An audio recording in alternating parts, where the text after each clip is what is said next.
in the city. Gotta stay on your toes. It's things to change real fast, that's how it goes in the city. Gotta watch for the folks and kinfolk. Homeboy on the go in the city. What it do in the city, and that's what it do. What it do, what it do. Check this out, man. Yeah, hey, people, I'm Mr. 10. And I'm Cousin Sing. And this is What It Do in the City. City. Today, man, we got Inglewood's finest, man, a legend up in here, man. Donald Brown Jr., the knockout artist. Donald Brown, D Champ, my nigga, my partner, my cousin, my nephew, my brother, my motherfucking brother from another mother. He up in this motherfucker, man, and you do know that, man. What's happening, D, man? It was good to be here. Man, it's a pleasure to see you, man. You do know that, man. Appreciate y'all for having me. Man, it's a pleasure to have you, man. To have a champ in our presence like yourself, man. Intercontinental champion. Yes. Man, WBC champion, Latin American champion. Yeah. So you went somewhere and had to whoop on somebody's head. That means WBF, WBC. Two of them jokers, two WBFs. Man, that's what it do, man. If you don't know that, man, this is what it do in the city, man. My boy, fresh up out of Inglewood, he here, man. Can talk his talk, George. You know what I'm saying? Let everybody know what it is and what it do. How you been, brother? Man, I've been great. I've been great, guys. Been good. Just, being a father and sticking to this boxing, keeping everything aligned, That's what's up. Yeah, that's what's happening. Yeah, man. How many kids you got? I got 2 daughters. 2 daughters already? They're 7 and 6. Man, congratulations. Thank you. That's what's up, man. That shit changes the whole perspective once you become a father, man. You know what I mean? And you got girls? Yeah. What? All that other stuff go out the window, believe it. You know what I mean? You gotta look after your princesses, believe that, man. You got special handles, but you can't put them on nobody for them. You might get your shotgun. Right. But they touch hers on. Yeah. My thing with that is, especially in the sports industry, shit, you don't play boxing though. Yeah, the only sport you don't play. You don't play boxing. That's a real deal. I'm going to put my hands on you. Yeah. And man, for it'll real? be a little off to do that, man. Yeah. Well, I think we all a little off. You just find something to put that off into, and and offset and balance everything else out. That's all it is. You got to find something that balance you out. No, that's definitely channel that energy, man. That's it. That's what it's about. At least you took, them golden glove hands of yours, man, and made it make sense. You know what I mean, for the family and everybody, man. And instead of just socking somebody out on the street and like, man, I got special handles. I'm all upside this dude head. Boom, bop, boom, bop, bam, bam, bing. Like you just like, right. You know what I'm saying? You doing your thing, man. Yeah. I appreciate that to see young, talented young brothers, man.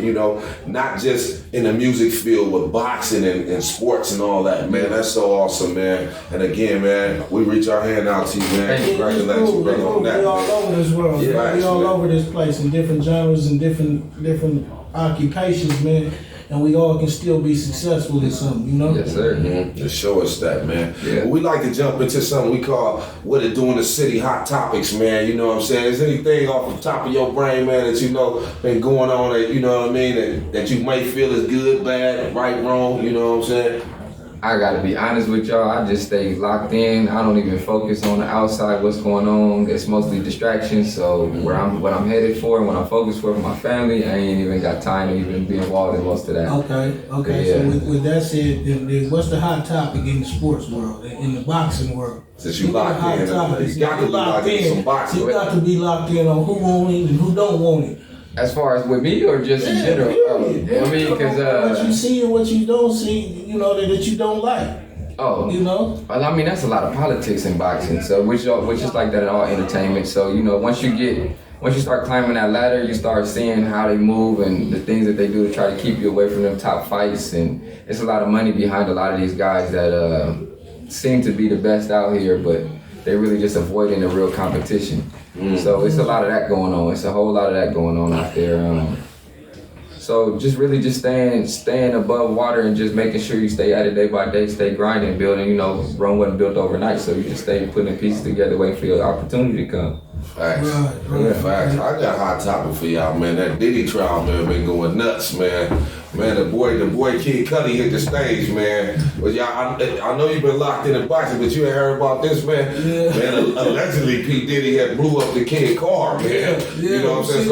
All of a sudden they hit him with a Molotov cocktail, man, bomb in his car after the threat.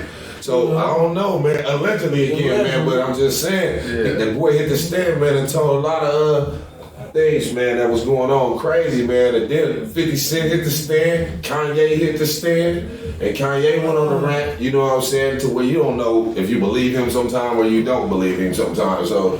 You know, but he started talking about fucking Michael Jackson, and P. Diddy had something to do with Michael Jackson's death, allegedly. But, you know, it was crazy, man. That shit crazy, bro. I ain't seen that about that? I heard the dude who was knocking down Cassie. P. Diddy was on some weirdo shit with Kid Cudi. No. The dude she was calling to come over with Diddy watching. You know, allegedly Diddy was watching. Yeah. While she was getting knocked down.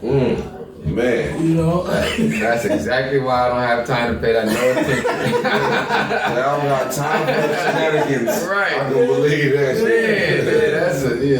That's another brother going down. That's out. I feel like they really targeting us right now. You know what I'm saying? Also, what popped up something about Smokey Robinson, man. You know what I'm saying? Say he was knocking down his maids or something like that. Again, allegedly. But you know what I'm saying? I don't know, man. But can the man rest in peace? Smokey Robinson ain't dead. Oh, he not? Oh, man. I'm talking about Jackie Robinson. Right. I'm thinking Jackie Robinson. I'm like, what? God damn. I'm finna say, damn, when that happened, man. I'm understanding the news. My bad. I'm supposed to be doing my low-key journalist work, and I ain't understanding that. But no, for real, no. But Smokey Robinson say he was knocking down his mates. But my thing is they was getting paid or whatnot. And so why would they continue to work there? I guess because they was getting paid. I don't know. That's what they do in the city. Man, you know what I'm saying? But yeah, also we had this week, man, the Kendrick Lamar show, man, the pop-up. We got what's his name, Chris Brown thing is be here September 12th. Man, what y'all know about he just bailed out of jail for $6.7 million, bro? Y'all heard about that? I did hear something about that out the country. Yeah. So as he got off the jet over there, man, they arrested his ass, man. He had an outstanding warrant. I'm thinking somebody got to get fired, man. Like, Greg, you didn't know I had a warrant? Ain't you my business partner? I would have been out there. Man, ain't nobody hired you, Otis, to do nothing. Hey, who's paying for that, man? Like, who's taking care of that? You know what I mean? I'm moving around, but who's looking out for my business, man? Man, I don't know, but yeah, he just got out though, and the crazy part about it is this Chris Brown Breezy tour. Once it starts, the first leg picks up there where he just went to jail. I believe it's London or something like that. Yeah, but the first leg that he do on the show, the first shows are there. So the crazy part about it, he got to go back to court on the 20th. Right before the shows begin. You know what I mean? So they bailed him out, but he can't go nowhere. He can't do all kind of stuff, man. It's real crazy, man. Yeah. So he over there or he? No, he here now. He out. Yeah, shout out Chris, man, who had that chili, man. I ain't mad at you for getting that chili up, man. But damn, nigga bailed out for that much money, y'all? Man, I need some of that money. Yeah. Man, that's why my little nephew right here doing this boxing thing, man, for real, man. Yeah, man. Shit, what else y'all know new, man? You say you locked in, so you ain't really tapped in on none of it. None of it. What about the fight with your boy Canelo, man? Did you like that fight? The last one? Yeah. It was alright. The opponent didn't come to fight, so it didn't make for an interesting fight. He came to get a check, so and it looked like his performance. He got a big check. He got a. Anytime you fight Canelo, you're gonna get a nice check. I say he was crying in the truck, and he didn't get knocked out either. So it's like, you feel me? Yeah. He can walk away with that. Did you see that? The little clips they say he was crying in it. They kind of showed him the dude he was fighting later. He was kind of like crying in the minivan or something. Yeah, I bet he was. I seen him check that big check like that. He was my family's check. That's what he was crying for. But it's check to clear. I ain't mad at that, man. He probably won't fight again. You probably will never hear about that dude again. He'll take that fight and go make some moves. What you think about the Ryan Garcia Rolly fight? Well, we knew that was gonna happen. You know, Rolly he can't fight like that. Like, as far as boxing skills, he's not a boxer, but he got power. So we knew that eventually Ryan wasn't gonna be able to outbox him. But he's not a master class boxer, so Ryan was gonna get caught eventually. He don't got good head movement and all that, so that was, you seen it coming. And then he haven't fought since he fought Devin Haney, so you know, he been on a layoff and all the outside stuff going on, keeping him distracted. You know what I mean? So I can only imagine how he was gonna be once he got out there again. If he wasn't fighting Devin Haney again to come back, that way you would have seen a different him. Because you know what I mean, I got avenged how you just put all this on my name and try to make me look bad and all that. So that was a whole nother. That would have been a different fight. And Devin Haney looked bad when he fought. So, Right. What you think about that? I mean, I know it happened a few months ago. What you think about that last Tank fight, brother? oh, that was a good fight. Yeah. That was a good fight. Roach was doing his Freddie thing, Roach too. showed. I mean, Roach showed that everything they put out about Tank really ain't all that, and he cherry picked the fight again like he usually do with a smaller guy. Thought it was gonna be another little knockout. Walk through, right? And oh boy, they grew up together. They ain't from the same area, so they fought in the amateurs and all that together. So he knew what he was dealing with. Okay. He already had an idea. He wasn't worried. He wasn't scared like all the other fighters he fought before. But even with them, he had major disadvantages when he fought them guys. They was coming up from smaller weight classes, knowing they don't have the punching power to hang with him and stuff like that. So once again, money helped him move the way he'd been able to move, and that fight just showed that you can't always just cherry pick. I watched him. He really don't start fighting till like the 7th, 8th round. He is a slow fighter. He's a slow starter. Yeah. That's crazy though. Yeah. Yeah, you get cracking. Was that a knockdown though? Yeah. With Tank, Yeah. that should have been counted as a knockdown. Okay. But that's the politics of it. Yeah. When they expected you to win, it's a lot that can go on that's supposed to be done, but they might overlook it. Let's just put it like that. The money have them overlooking things because it's, money behind it. It's all, It's all politics. It's all politics. You gotta keep the money coming. Yeah. Keep the money coming. That's what it is. It's really the money. Man, so that's what they do in the city for the hot topics, man. We're gonna jump right on into this, man. Again, man, this is my people right here, man. This is Donald Jr., man. Donald Brown Jr., man. The champ, man. The champ is here, man. Champ is here. You know what I mean? Can you tell us about your journey, how you got started in boxing, brother? I know you up out of Inglewood. Yeah. I got a relative named Rico Ramos. Shout out to Rico. He became a world champion at, I think, bantamweight back in like 2017, something like that. But he that was my inspiration to get into boxing. I was like six at the time, and he was playing football. And for some reason, he wasn't engaging in the game. So I'm like, why you not playing? My dad like, oh, he boxed. I'm like, what's boxing? And so after that, he ended up taking me to the gym with him. I seen him training and everything, and went back. I was staying in Ohio at the time. Went back to Ohio and got in the gym, and ever since then I was like 7. I fought my first tournament in the Silver Gloves. I lost my first fight, but after that, I just loved the motivation to fight. I got back in there. I fought the dude I lost to. I beat him bad. After that, it was just like, oh yeah, I'm not going nowhere. I love this. Say, this is all. Right. The money didn't even come into play then. Yeah, I just loved the sport of just being in there man to man because I was playing football too. But it was like I'd be running back, I'd catch the ball, run a play back.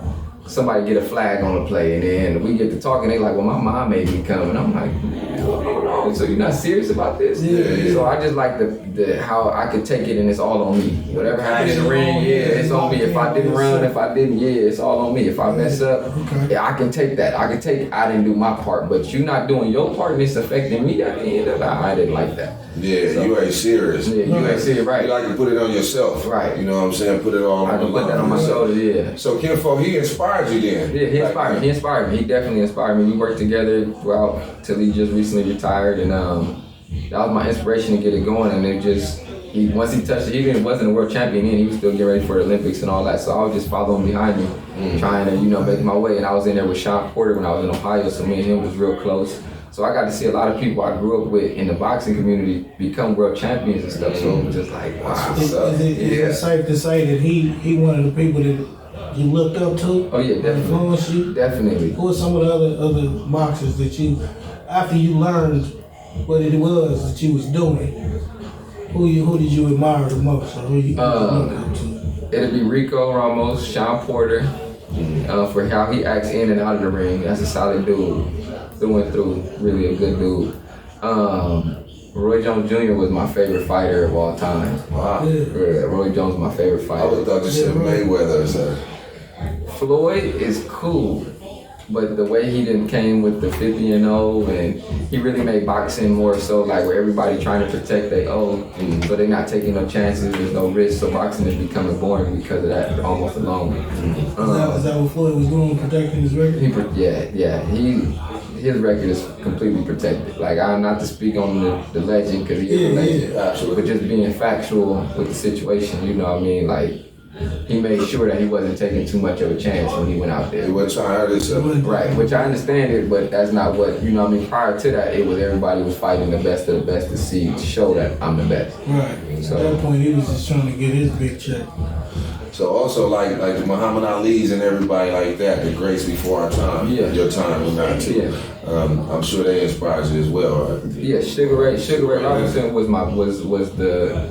Oh, Robinson, Sugar Ray Robinson. Yeah. Before Leonard, that was the one that I seen him. I was watching tape when I was like 14, 15, and I seen him step back and throw a jab and drop somebody, and I was just like, whoa, they got power stepping back off the jab, like that back leg. off the back leg. Like it was. When I seen it, I said, I ain't seen a lot of fighters do that right there. Mm-hmm. So when I seen that, it just his natural abilities in the ring was like, yeah, he's definitely in a whole nother class. Is there anybody that you modeled your style after?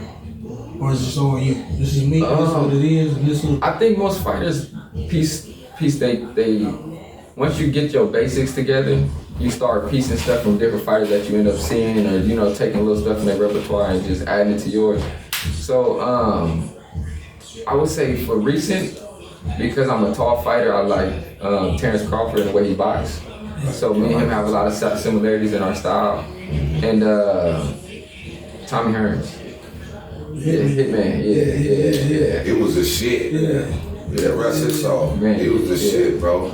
What weight division are you in? I'm a super featherweight. Oh, okay. Super featherweight, yeah. So that's like 130, 135 around there. So that's what they're turning around. Yeah, I'm right there. Yeah, I'm right there with you. Get on their head. What they waiting on? I'm right there. Yeah, he finna get all upside the head. Right. Your record is what, 8-1? 8-1. 6 knockouts? Yep. Man, I saw that, man. Yeah. I saw this fight where you cracked this fool, man, so hard, man.